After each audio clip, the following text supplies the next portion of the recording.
অসুস্থতা আসলেও মানুষের জীবনের একটা বিশেষ নিয়ামত। আমি এটা বিশ্বাস করি। কেন জানেন? আপনি যখন অসুস্থ হবেন তখন আপনি আপনার কাছের মানুষগুলোকে চিনতে পারবেন।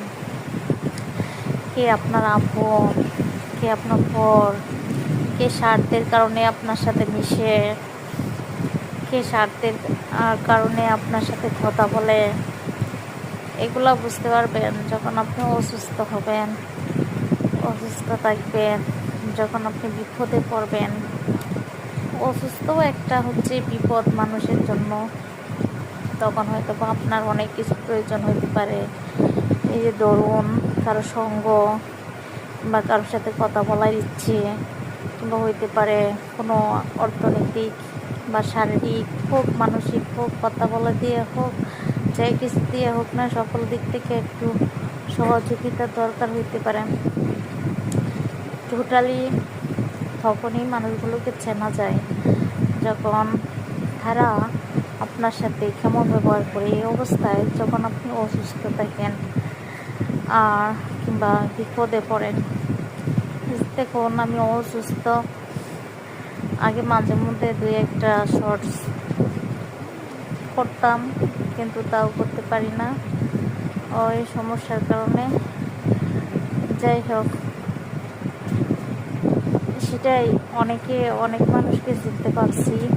ভবিষ্যতে সময় যত যাবে, যত বয়স বাড়বে, যত চিন্তা করব, যত ভাববো,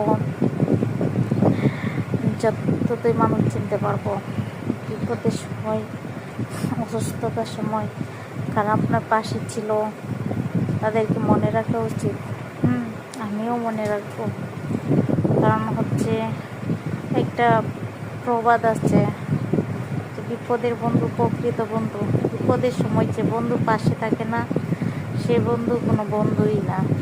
তার সাথে আবার কিসের খাতির? তার সাথে কোনো খাতির নাই। তো এই একটা মেসেজই দিতে চাই, আমি একটু অসুস্থ, সবাই আমার জন্য দোয়া করবেন। আর দ্বিতীয়ত কথা হচ্ছে, বিপদে পড়বে, অসুস্থ হলে যারা আপনার পাশে থাকবে, আপনার জন্য দোয়া করবে, আপনার খোঁজ খবর নেবে, আপনার সাথে কথা বলবে, আপনাকে সহযোগিতা করবে, মানসিকভাবে হোক, অন্য কোনো দিক থেকে হোক, তাদেরকে হচ্ছে অবশ্যই মনে রাখবেন। তাদের মনে রাখা উচিত, কারণ ওরাই হচ্ছে আপনার প্রকৃত বন্ধু, ভালোবাসার মানুষ। ওরাই আপনার প্রিয়জন এই দুনিয়াতে।